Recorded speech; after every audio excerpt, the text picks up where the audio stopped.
Good evening. Welcome to the Fitchburg Municipal Airport March 16th Commission meeting. I apologize, we're late. It's 7:26. Let's get right to it. Last month's minutes, I'd like to motion to accept. Oh, I'm sorry. I'm getting ahead of myself because I'm trying to get ahead of myself. Let me introduce the commissioners in attendance. Sorry. We have Richard Liberatore to my right, myself, the chair, Clayton Raymond, and we have Commissioner Genesi on Zoom, David Genesi.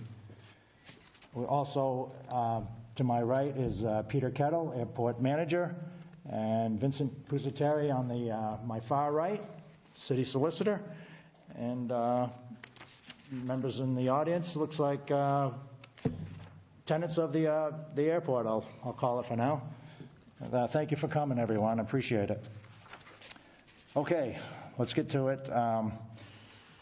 Last month's minutes, I'd like a motion to accept. Make motion. Any second? I will second. Okay. Thank you, David. I vote yay. Accept. Thank you. All right. Item 1, action items from previous minutes. Looks like, Peter, you're on the hot spot. GPU installation. Yeah, the GPU has been installed now. All the pipe work, the conduits have been put in underground. It's been filled. We're waiting now for the covering to be put on, which they can't do yet because it's hot top. So as soon as it's hot top, it'll become operational. And we think within about the next 2 weeks. So we will have a GPU for any of the planes that come in or anybody at the airport that wants to need it or needs to use it. It's now at the admin building instead of all the way back down where we had to take the jets to the old Bullock building. Okay? Excellent. Hangar 1 agreement, airport manager and city solicitor. Go ahead. The agreement has been completed. I haven't signed this off yet because as of Monday they still owed money, and I'm not going to give an agreement when they owe money to the city. My understanding is that money will be in the bank within the next day, so that'll be good. But if we go to the next one where Twin City is, that one has been ratified. They've signed the agreement, and we're moving forward. And that's the first time Twin City Air Motive has had an agreement with the city in 20 years. So we're making ground. Good job, Peter, and thank you for the solicitor for putting that provision in there to get out clause. Something they wanted, and I'm glad we were able to do it. Thank you, Peter. Welcome. Sorry.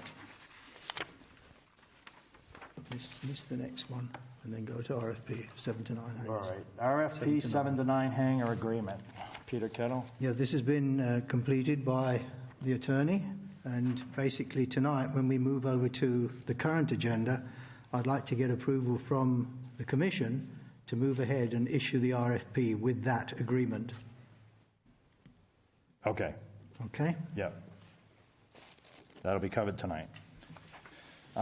Stephen Dyke. Yeah, that's all been done. That's ratified. He's now on benefits with the city. Perfect. Thank you. Okay. Item 2, correspondence to the Commission. Do you have anything? I didn't receive anything. Neither did I. Gale Associates. I'm sorry, I didn't introduce them in the beginning. Jackie Marks and Matt Karen of Gale Associates is here with us via Zoom, and they're going to tell us the project update for March. Great. Thank you so much, Rich. Can everyone hear me okay? Yes. Perfect. Great. So we don't have a very robust update for you this evening, really just jumping on to say that the environmental assessment project is still on hold, still waiting for the FAA grant to come through on that project, and as soon as that grant is issued, we can hit the ground running on that. Okay. So that's really all we have for you this evening, unless the commission has any questions or items for us. Yeah, Peter, go ahead. Yeah, I would like to make a comment, Jackie. Thank you for doing that. Of course. With respect to the utilities, we have something like 27 acres for development for aeronautical use. And those 27 acres, we're hoping to get hangars on there from anybody that's interested. That's part of the RFP process that the new agreement has been drawn up by Attorney Pusateri. Now, in order to get people to come, we have to be certain on what we've got to offer. It's not just a piece of land. Today, people need electricity, they need sewage, they need water, and they need gas. So we have to arrange somehow to get money from somewhere to get these utilities put in, because that is not part of an agreement that they would sign with us. So I would like to request that the Commission consider and have an answer for us at the next meeting in April, that we can have a certain amount of money to actually invest with Gale to do the work involved to identify exactly the best place to take all the utilities from. At the moment, we've got utilities coming into the airport side, and we've got utilities down Cobbler Drive. And Cobbler Drive, to me, is the best choice, but I'd like a specialist to do this. I don't want it to be my choice. I'd like it all to be planned out, and we spend some money with Gale to get the best possible position for any of the new hangars or developments that are coming into the airport. Okay. I'll just comment. Do we know how much money that's going to be at this point? Well, I've allocated $295,000 from one of our grants from the FAA, and I don't think that might be enough. So this is where we need Gale to actually do the work to identify the best position. So $295,000 for the work, Yes. but not the engineering portion No, of it. not at all. Yeah. I sent all these details. I got all the plans from, and Matt's on now. Yeah. I sent all the plans on the water, the gas, the electricity, and the water, gas, electricity, and sewage to Gale Associates, who are in fact our consultant. I sent those yesterday and today. Gale has them. Matt's acknowledged receipt of them, but he needs to know whether he's got to go ahead or not. And who does he charge? Does he charge the new people that are starting on the 26th of this month, or does he charge the city for this work?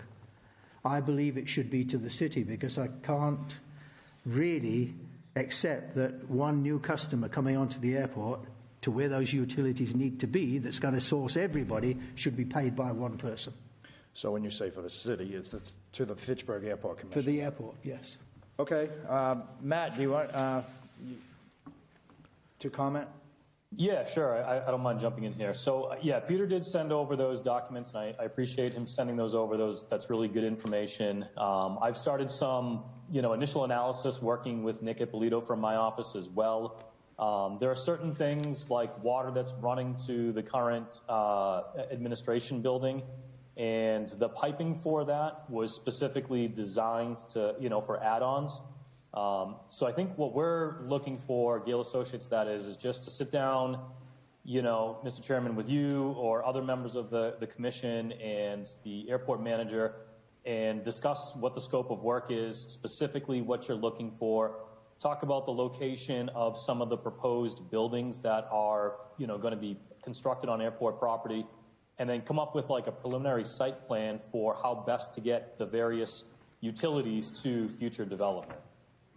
So that part's a little unclear to us right now. Like I said, the information that Peter sent over is great, but I think we need to have more of a global discussion on, what the future plans are and how we want to tie this into the airport. Okay. I think we need a date so that we can all get together Yeah. and do a scope of work. Yeah. Yeah, a little scoping meeting I think would go a long way. Yeah. Attorney Pusateri, did you want to? Yes. Good evening, Matt. So we did contact the office a couple of weeks ago.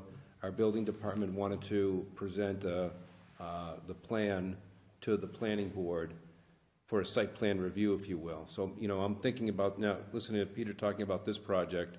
After that step is completed, then we're going to also want Gale to take that additional final step, present the airport master plan with the engineering that we just discussed, and perhaps get a site plan review to streamline other building projects in the future. Sure, we'd be happy to help out with that. All right. Yes, we can get together sometime during the month.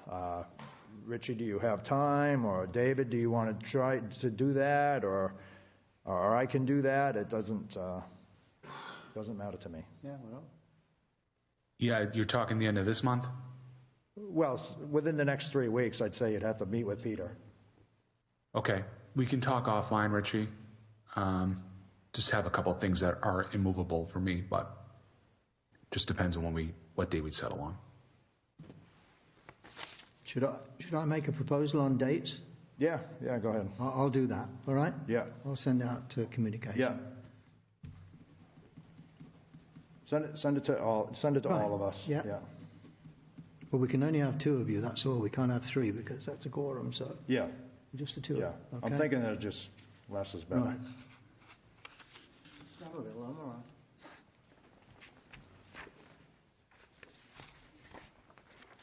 Okay. Matt and Jackie, is that everything? Yeah, I think so. And we're pretty flexible on dates, so whatever you send over, Peter, we'll try and accommodate, everyone's schedule. Okay, excellent. Thank you. Thank you. Thank you. Item 4, Fitchburg Pilots Association, Young Eagles. Yeah, Young Eagles, and in a discussion with the chairman of the Pilots Association, Mr. Daniel Walton, who's sitting in the back of the room here, he's wondering if the Commission would consider having an airfare this year, maybe together with an airfare and Young Eagles, like they have done in the past. And I said, yes, I can bring it up, but there was no formal presentation made. So if we get a formal letter from you, then we can bring that up and we can get it done. Okay? I've got some more information in the last few days that I can send to you. But it's consistent with what we did between 2014 and 2019. Okay, thanks, Daniel.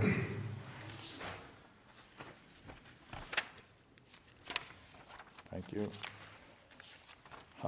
New business, land lease on old 201-way area. We've actually Peter, go ahead. covered that in the previous action items from the previous minutes. So that comes underneath the land lease and the RFP. You've given me the permission to go ahead and do the RFP, so we can pull all that together, correct? Did the commission give you a permission to move forward with that? Is that Do we need a vote on that? yeah, I would think Okay, so. all right. So the request for proposal for land lease are on old 201-way area. That's pretty broad. So are we talking specific spots? Are we talking for the 7 to 9 hangars? Are we talking for the possible life flight or It's for the life flight only at this point in time. what? Okay.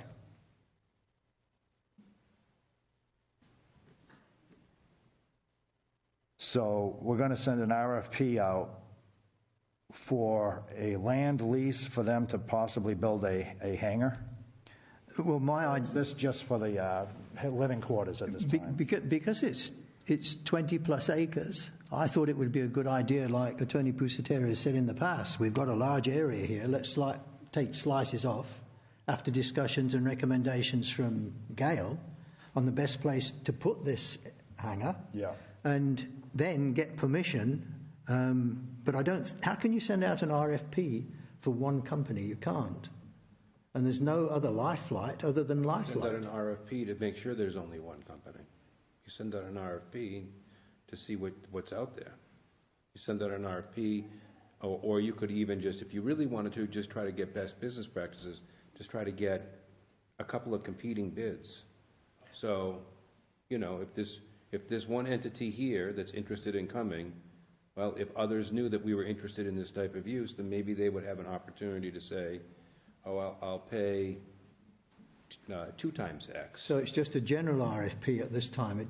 It's not in particular to Air Methods. Well, I think if we're looking, if our most advantageous use for the particular area that we're going to identify is life flight, Right. then it would be for that. And then in our RFP, we would then say, our most advantageous use for this particular area would be a light flight. Yeah. And, so as we have they call it a rule of award, as we go through that rule and we check off the boxes as to if other people have responded, then we'll score each responses Okay, accordingly. and we give it to the best one compared to what we were looking for. Okay. So we should have some type, if this was the kind of thing that we could do, simply get 3 bids from qualified companies that showed some interest, but we don't think we have that. So we'd have to advertise, and I think the best way to do that would be the RFP process. Okay. Excellent. Thank you. New business, Crawford Street. Can we just give these out? Looks like a broken fence. Terry is going to love this because he doesn't want Jersey barriers. I'm sure you've all seen the fences on Crawford Street at some time or other. Sometimes they're there, sometimes they don't exist. Approximately 2.5 weeks ago, a car went through the actual fence again and rolled 7 times all the way down to the bottom, broke off a massive culvert that was 3 foot tall, and the guy got up out of his car and the police were there. And he got a citation, but he could not remember anything.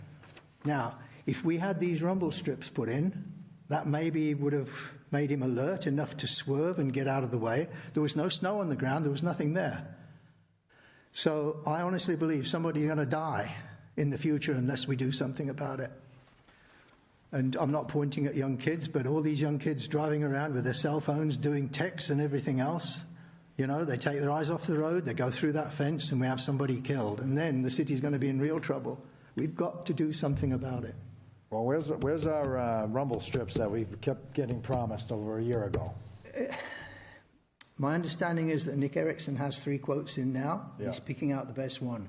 But I just wanted to make the Commission aware again of the sort of damage. And you see the police report, the guy actually rolled maybe 7 times down to the bottom. Yeah, I don't know if the rumble strip would have stopped them, but hey. Well, no, but it's an alert, isn't it? Yeah, I know. As I said, maybe it was 6 or 7 years ago, I requested putting in Jersey barriers, but I was told by the attorney that we cannot damage anybody's car. They can damage our property. No, that's not what I said. We don't want to be waking up the next commission meeting and finding that instead of a damaged fence, 2 kids drove into a Jersey barrier. They're all the way down Route 2. But this is a part of the road where the vehicles are coming off the road at their regular high speed. I know.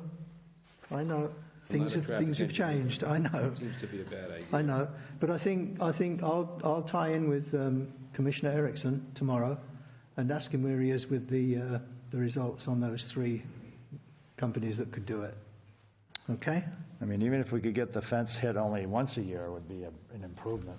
Well, there's that one piece has been out 3 times. Yeah, I know. I mean, it's crazy. Mr. Chairman. Yes. Comment. Didn't the director of DPW say that the city was able to do that? They were going to do it? No, that's who we're talking about. They're working on it. They don't have a machine to cut it. They have to bring a contractor in. Contract somebody. All right. I thought this was going to be all planned for this coming spring. I thought this was already working, talked about in the fall. They were going to get what they needed during the winter, and in the spring this was going to be a completed project. We have the 3 quotes, and he's looking at the quotes, and then he'll let me know. So I'll tie it up with him tomorrow. And I can understand about the Jersey barrier, but I think I discussed with the commissioner regarding the guardrails, and I never got any feedback on that. Why can't we put a metal guardrail? Was that also? I don't know. And we could have a traffic engineer to go through any traffic alert or traffic control mechanisms there. I mean, anything would be. I mean, rumble strip would be a warning. We see those large highway, those plastic sticks on Route 2, for example, dividing the highway. Would be another opportunity to catch somebody's peripheral. But there's got to be something. I don't disagree that something has to happen. But we're going to be improving our fence. The whole perimeter is going to get a 10-foot fence. Yeah, I know. That's 2 years. you know. It's gonna be more than a $2,000 We're going fix. to erect this fence, and then all the knuckleheads are going to use it as their little catcher's mitt, or, I mean, it's so frustrating, because I'll drive in between Fitchburg and Leominster, go down Crawford Street, and you can see all the holes, and what causes it? I mean, it's just, mind-boggling. It's not a major speedway. It's got gentle curves. My years on the fire department, we probably pulled maybe 15 people off the fence, and most of them were under the influence. It's, again, you do the damage. If you're impaled on the fence, I thought the insurance companies, vehicle insurance companies pay for that damage. I would assume so. I would assume that if the. And we get this, so now this guy here chose to make a new entranceway. I'm kind of hoping that maybe his insurance will take care of some of that damage. I don't see why the city should have to respond and be held liable for that, but I went strongly on the Jersey barriers, and if not, then we do the guardrail. But I really don't think a rumble strip is gonna help. I mean, when these people are heading that way, they're continuing. I think the rumble strip is just a step on the gas a little faster. So that's my comment. Thank you, Rich. That comment from the rumble strip actually came from the DPW and from the police. Yeah. The hope was to get the rumble strip in there, see if it curtailed this going protect on, that fence. I and mean, then go from there, We have a brand-new fence, and we're still gonna see Yeah, this. yeah. Unless there's something in front of it. I'll tie it with the commissioner tomorrow. Okay? All right. Item 6, old business. Item A, minimum standards. Item 2.3. I can't even recall why it says 2.3 still. Was that? That's what it was on the previous one when it first came up. It was? Yes. Okay. Peter, go ahead. If I may. 'Cause it's all in your Thank you. court now.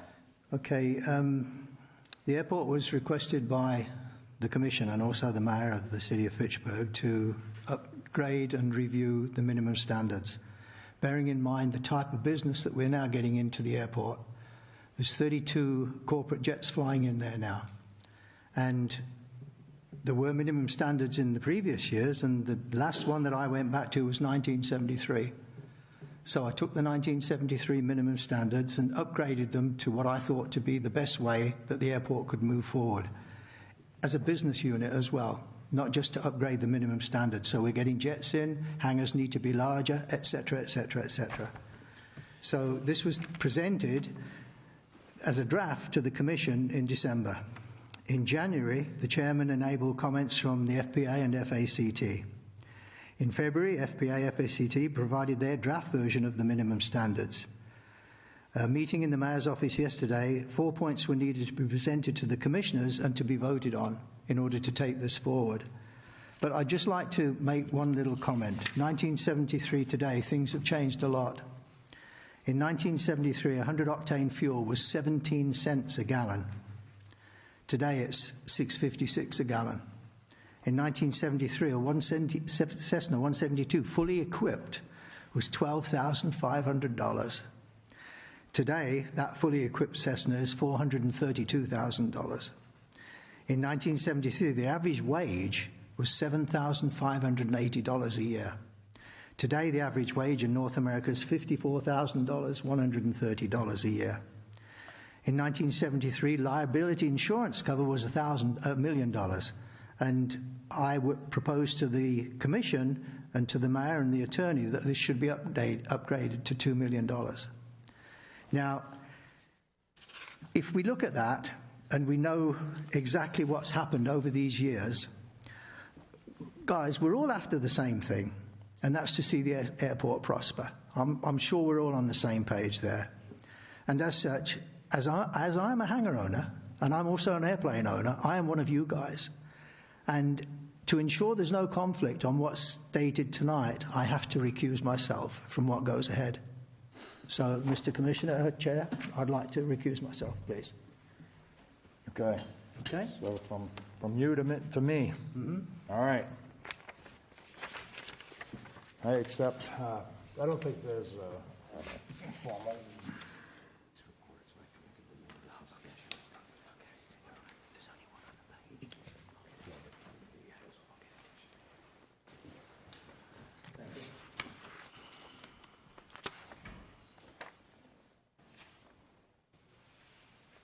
All right, so a little off guard. I was invited to a meeting, I think it was yesterday afternoon, to talk a little bit about FACT's and the Fitchburg Pilots Association's viewpoints on the minimum standards. And from that meeting, we came up with four points of contention that the attorney suggested we should probably just have an up-down vote on those four items.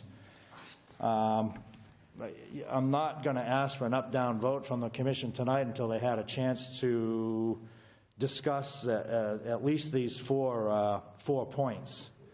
I know Mr. Estabrook was not able to attend yesterday's meeting, so maybe there's 5 points, but if I could just quickly go over the 4 points that were in contention from yesterday's meeting, and then Mark, you can speak on extra item or whatever you'd like to speak on. Is that fair enough? Number 1 point of contention is not necessarily there's not a problem with a $1 million minimum insurance policy, but it was Peter Kettle, the airport manager's discretion to increase it to $2 million. That didn't come out of the thin air. That came from the attorney's office, who consulted with our insurance specialist. The commission's going to have to decide whether we're going to, take a chance and go with a proposed $1 million from the tenants at the airport, or we're going to increase it. We're going to double it to $2 million. And I know it sounds like a whole lot of money in just one day, but this minimum standards should have been updated every 5 years for the last 40 years, and it has not. So $2 million is going to come as a shock. Fellow commissioners, please feel free to chime in on what you think of this, and you make sure you totally understand what you're going to be thinking about for the next 30 days, because we're going to have a vote on this in 30 days. We discussed the $1 million. To me, I thought the $1 million would cover most liabilities. And I'm trying to think of what the biggest liability would be coming into the airport. Structural damage, personal damage, I'm learning that the aircraft are getting more expensive. That $1 million might not even cover that. If the $1 million was good way back in the early 70s, we're in 2023.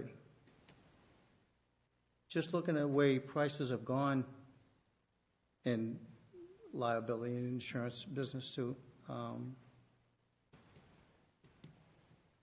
That increase, at first I thought was a little bit crazy.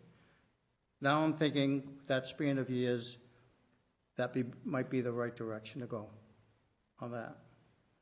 The only thing I don't know is pros and cons to everything.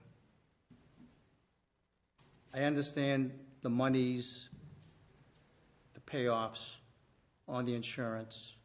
If something does happen, that covers it. But what's the con? how does it affect the guy that's going to get that insurance? These are the questions that I really can't find, or the answers I can't find. So it's easy for me to say, yeah, 3 million. 3 million sounds good. I like 3. But again, what's the pros and cons? You've got to have, and correct me if I'm wrong, from all the pilots here, you have specialized service people that are going to be coming into the airport to work on your aircraft. So can they afford, or do any of them have a $2 million policy? Is this something they can get? Because now, if they can't get it, that means they can't come to the airport and work on your aircraft.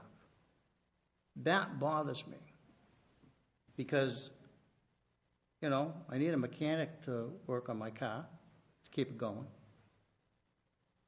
You need mechanics to work on your aircrafts, specialized equipment to keep it going. And that's what I'm struggling with, you know. The pros are no-brainer. The con is what bothers me.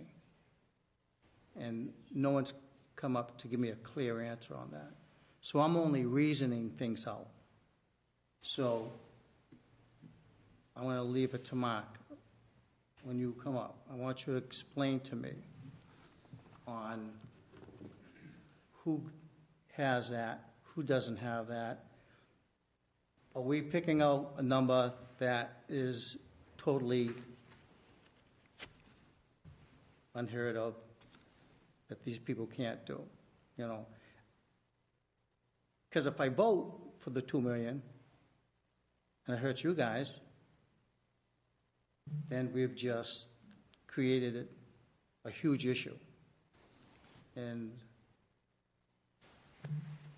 the city's insured, and you could correct me on this, you know, because I've been trying to figure out the scenarios of a $2 million disaster, you know, and I've been associated with the airport. Now I'm a commissioner for 9 years.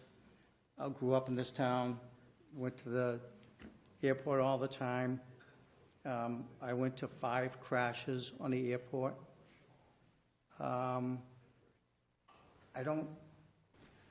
struggling with the liability where we're going to be bringing in that much of an issue. So I've got to give that some more thought. And I could understand the insurance part of it. We don't want to put a liability or hurt the city, but if we don't hurt the city, then we might be affecting your well-being, and so you can see I'm still struggling with that. So this extra time and maybe a little bit more education will probably help me. But everything else, I read all of the paperwork that was given to me from FACT, and it seems to me that all the other issues you're pretty well on board with, but this is definitely a stumbling block. And maybe a little bit more clarity might help. Thank you, Commissioner Liberatore. Commissioner Genesi, comments? Yeah, I think Commissioner Liberatore laid it out perfectly. For me, it's the human element that I'm also toying with, because you are supporting businesses, and the question then becomes whether or not they're going to be able to enter the airport based on the $2 million tag. So I am anxious to hear a little bit more from Mr. Estabrook, talking that through a little bit, because I see pros on both sides. And whether it's 1 million, 2 million, maybe there's an opportunity to meet somewhere in the middle. As we continue to work on this, maybe that's out of the question. I don't know. But I co-sign Commissioner Liberatory's reservations. I have the same reservations, and so I'll be anxious to get a little bit more elaboration. All right, thank you, David. Solicitor Pusateri, could you just speak upon the recommendation from the insurance, I don't know what professional that we... So we work with Consult. Albert Risk Management, and when the issue started percolating, we sent a communication out requesting their opinion about an appropriate coverage level. And just to make sure we're all talking about the same thing, for people who are not currently situated at the airport with a fixed-base operation, who would want to come in and provide personal services, repair, inspection, et cetera, to aircraft. And she had some recent experience in airports outside of the Commonwealth of Massachusetts, and had indicated that she has seen a range between $1 to $2 million. She supported the $2 million as a viable option. She has also recently reduced or insured an airport at the $1 million level, or required a minimum standard of a $1 million level. So it really is a range that's there, and it's up to you guys to decide that. You know, certainly the airport manager has made an inspection into all of these things, and he has made a recommendation. We get a lot of input, people who are saying that the insurance products aren't available or are cost prohibitive at $2 million. And I don't think the not available is a persuasive argument, because Albert Risk Management is telling me that they are available and that it's a reasonable alternative. You know, what's the type of scenario that we're talking about? Well, there could have been personal injury. So, you know, sometimes the most expensive cases are when somebody doesn't die, but they come close to death, and then they become disabled for the rest of their life. Those could be very expensive cases. You have a landlord-tenant relationship, so we're not necessarily 100% protected by these different types of limitations on liability the city would typically have. Although those would be available, and I certainly would be arguing that if there was a case that came up. But it's a range, and Albert Risk Management has given you a green light at both ends of that scale. So it's 1 to 2. Yep. That's the range. Yep. Okay. Okay, that's our homework. Can I just make a point of order, Mr. Chair? And I just don't know, I know that you're going to have all of the zoning board coming back here in about, is it 10 minutes, 15 Yeah. minutes? Yeah. Okay. Just drawing Thank you. your attention to that. Yeah. So let's just go to the second item was FBO ground space. In the airport manager's definition of different size aircraft and different size hangars and different ground lease requirements for each of those hangars, and he put specifics in there. For example, one was like for a 6,000 square foot hangar, you'd have to have a 12,000 square feet of space. You know, the suggestion from the tenants is, you know, it should only be 1.1 times the size of the hangar. I disagree.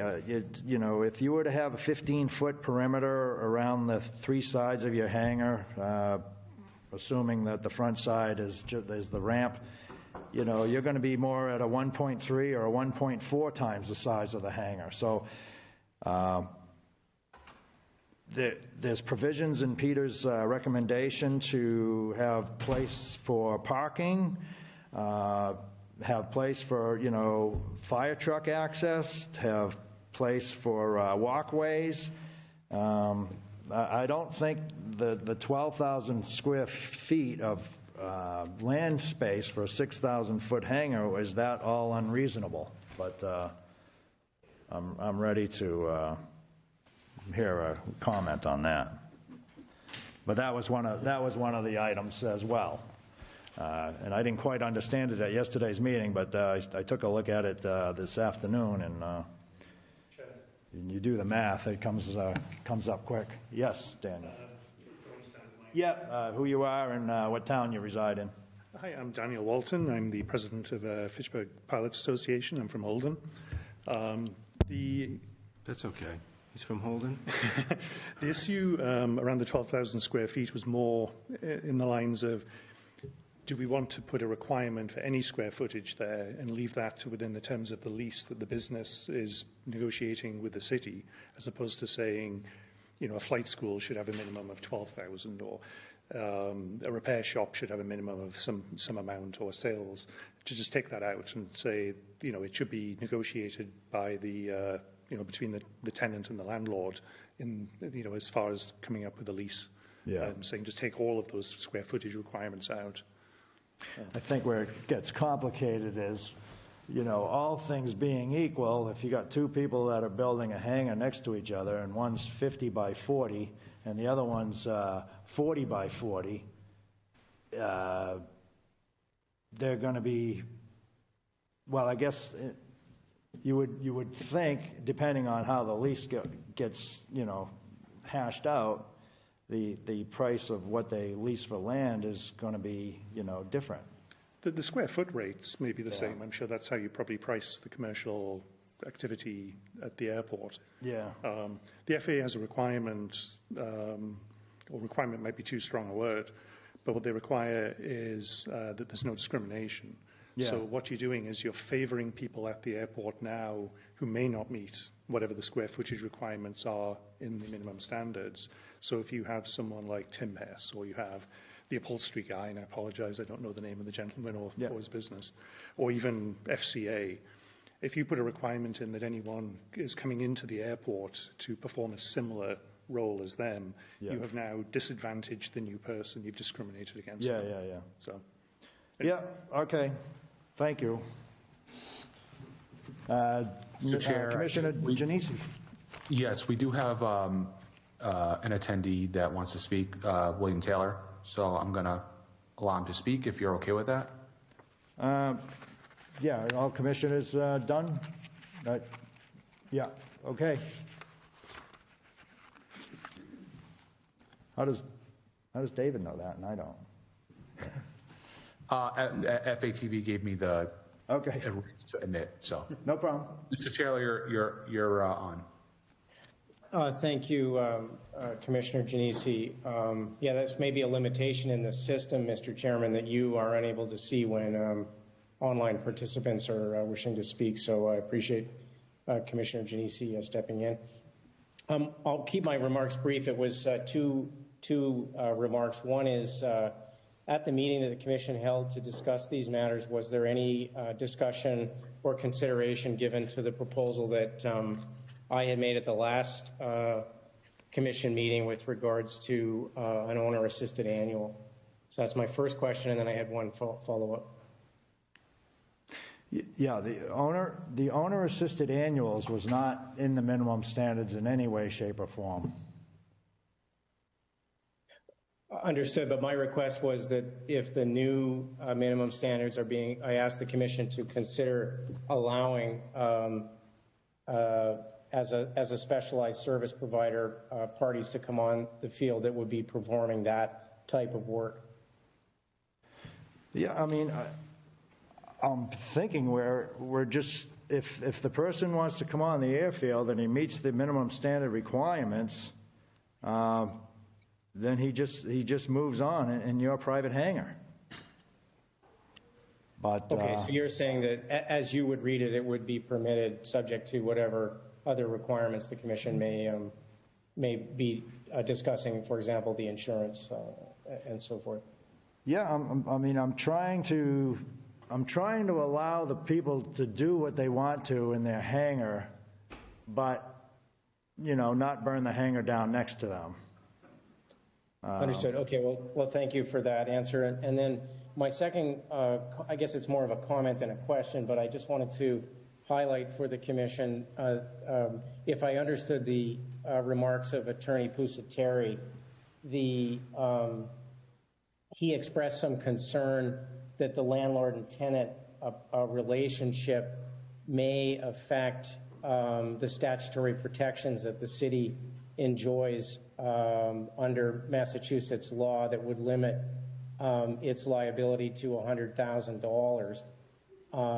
I think I heard him say that he would argue for those protections in any event, which is good to hear. But it also, I would point out that there would not be a landlord-tenant relationship necessarily for a specialized service provider that was coming onto the field. They would not be a tenant. They would be someone that would be coming on and providing services to tenants, but they themselves would not be a tenant.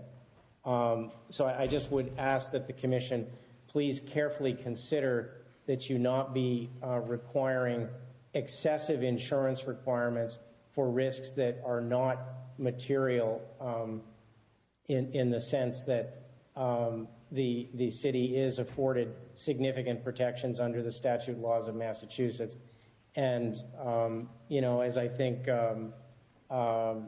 Commissioner Liberatore highlighted earlier, he's himself in his prior life as a firefighter saw many an incident at the Fitchburg Airport, and I would remind the commissioners that there's never been a successful legal case taken against the city where the city was liable for activities at the airport. Those are my comments, and I appreciate the opportunity to speak. Thank you, Bill. Solicitor Pusateri. Yeah, thank you, Mr. Taylor, for those comments, too. The plaintiff in the case that we're talking about wouldn't be the mechanic coming onto the airport. The mechanic coming onto the airport would likely be a co-defendant. The plaintiff would be a third party, someone else that's been injured as a result of whatever the activities are that we're talking about. So, I would, and that would typically be one of our tenants, or a guest of one of our tenants, or someone to that effect. But I appreciate, and I was happy to get a lot of the input about not only the Tort Claim Act, but the discretionary function exception. And so we have definitely considered those, and Albert Management's also very aware, as our consultant as a municipality, about Albert Risk Management, about those types of defenses that are available to the city. So, but those are great. It's great to get the input and to keep us thinking about other opportunities to avoid risk. Thank you. All right. The third item brought up to us yesterday afternoon was just language that really belongs in the 1970s, like slides and film strips. I don't think we need to talk about that any longer. We can certainly take a look at that and remove those requirements.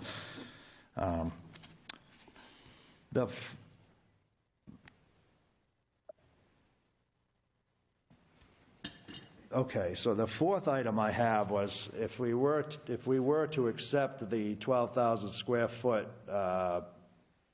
parameter for, let's say, Class 4 aircraft, would there be room for a variance?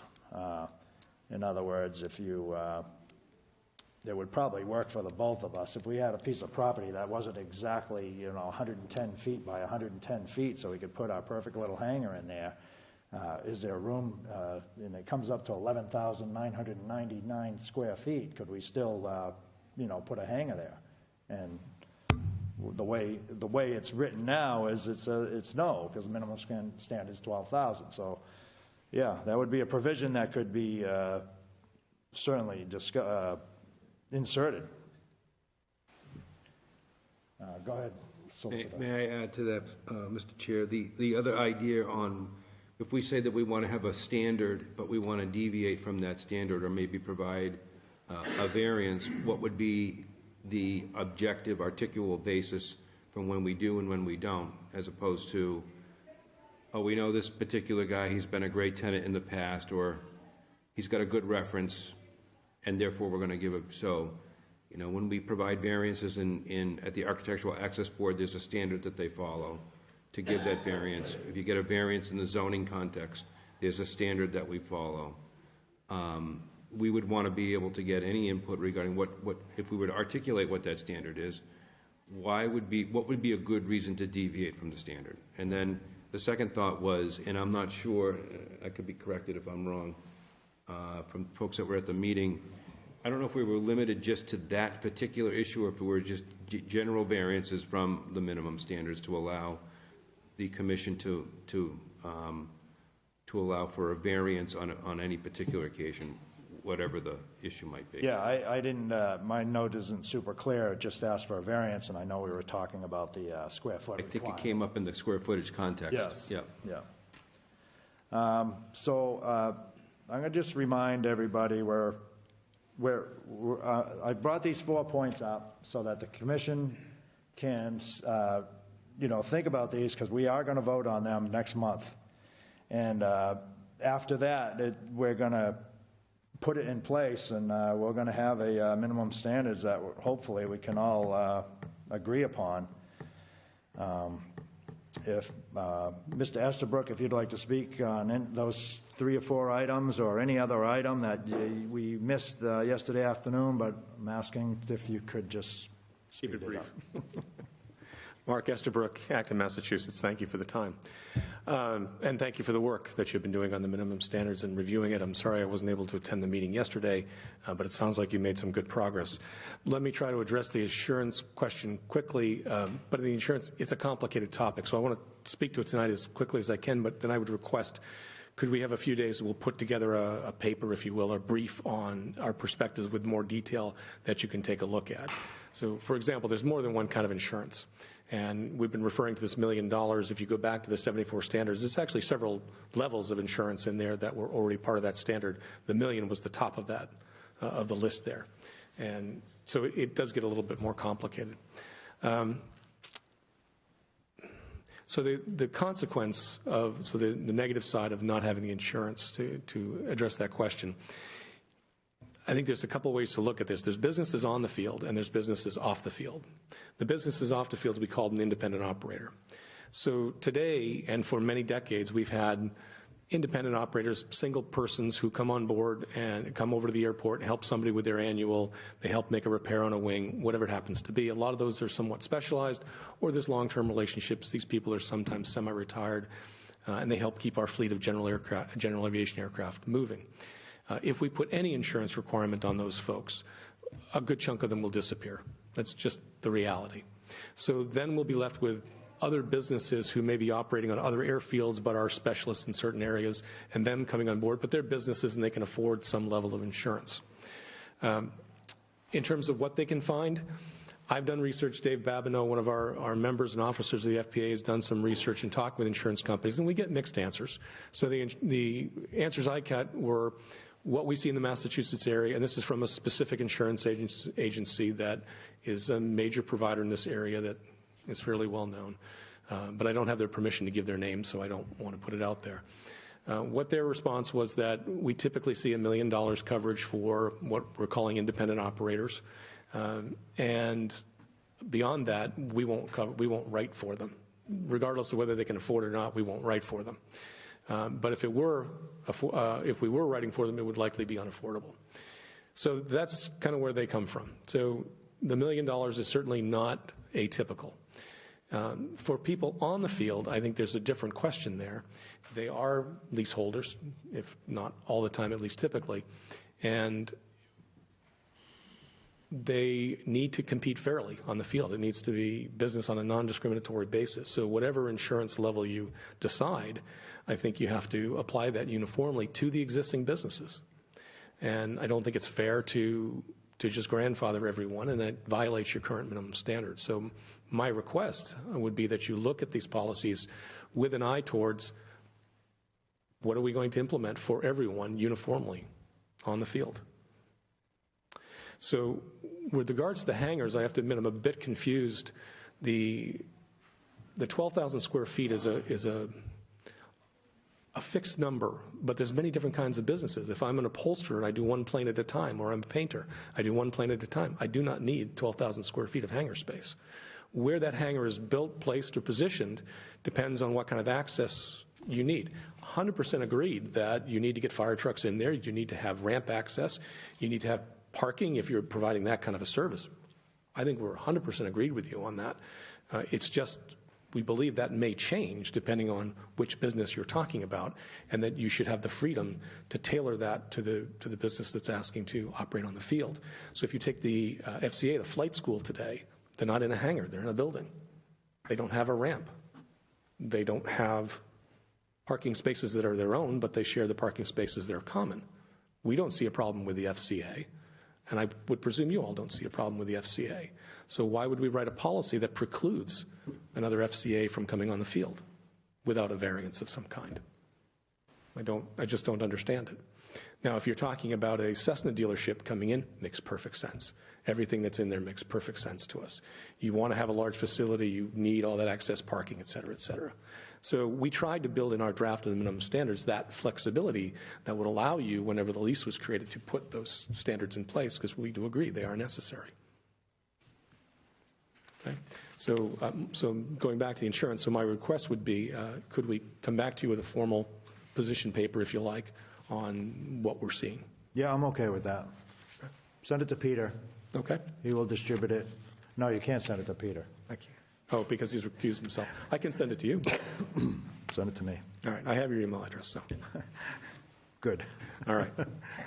Did I address the questions? Okay. Thank you. Yes.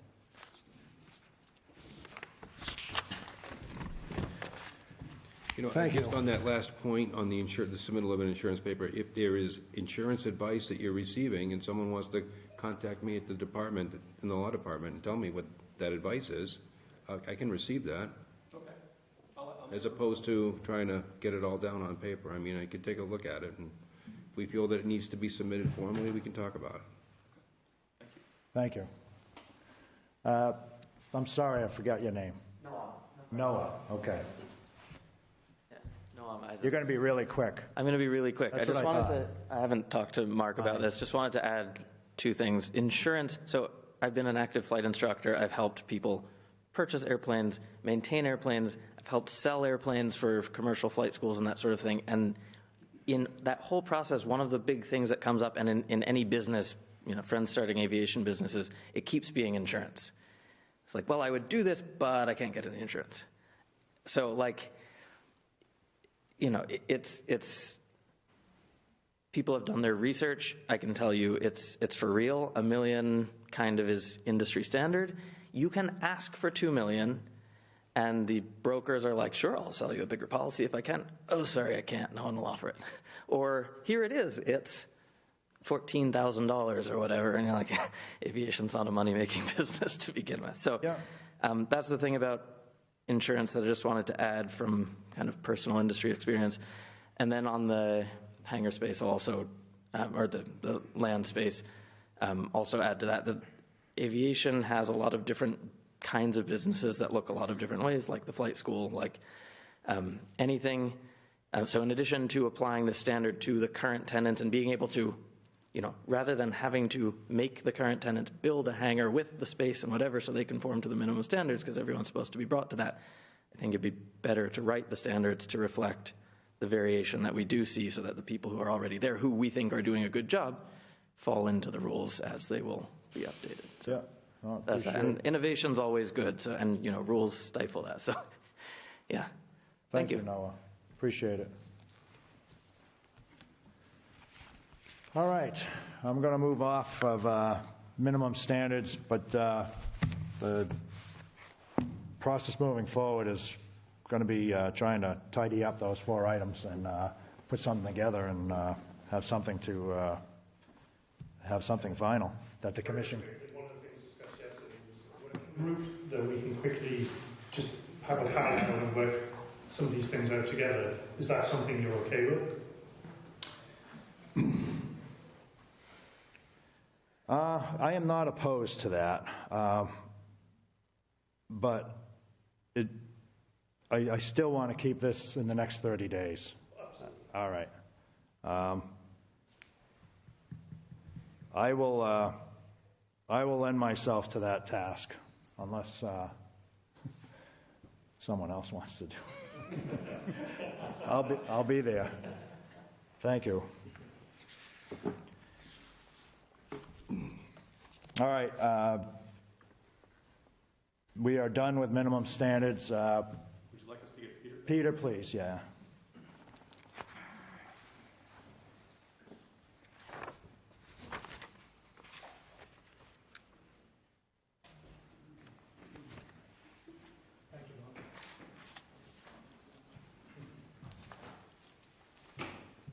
Okay, Communicate to do it. thank you.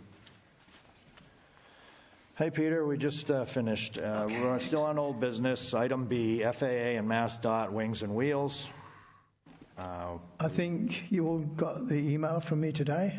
It's been approved at last by the FAA, so we're Yeah. good to go on the 30th, 29th and 30th, which is fantastic. It's good news. Item C, there's a 20,000 square foot hangar request. Await the RFP.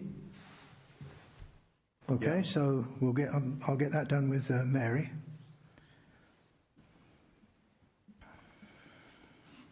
Item D is Air Methods, AKA Life Flight helicopter. Right. All permits have been obtained from the various departments within the city. We're doing a license agreement with them, and they are on plan to start actually working as a life flight provider on the 26th of this month. So it's like 12 days away. So, Do I still owe you something on that license, a yes, correction? you do. Okay, Yeah, please. yeah. Thank you. Item E, GPU installation, we covered. Covered that. Hangar 1 agreement. Yeah, that's awaiting the payments to see. Yep. So, Okay. Twin City Air Motive agreement as well. Mr. Pusateri, Attorney Pusateri has just signed it. I've signed it. You've signed it. Now it needs the mayor's signature, and then it's go, which is good. Geez, how many more people can we get involved in that? Accountability. Yes. A financial review, approval from of commitments and abatements. Do you have news from last month? Unfortunately, the Munis system is still not giving the Treasurer's Department what I need in terms of how much we are owed from the tenants. I got the two biggest ones, which I've already actioned, and we've got the money paid already. So I'm waiting on Munis, and that could be another week. So I don't know if you can have a word in anybody's ear, Attorney. I think we got to go back to hand-kept ledgers, Yeah. Yeah, everybody could do it then, couldn't they? right? Yeah. Yeah, so So a bit of an issue, but the bulk of We're on it. the arrears are yes. coming. Yeah. Yes. Thank you. Executive session, there isn't any tonight. Date and time of next regular meeting is April 19th, 6 o'clock p.m., Legislative Building here. I'm assuming that's a Wednesday night. It is. Good. And we'll let you know if it isn't, guys, okay? I'd like a Gin and tonic? motion to adjourn, please. Make a motion. 8:29, second. Yay. We're done. Thank you. Thank you for your patience. Thank you, guys.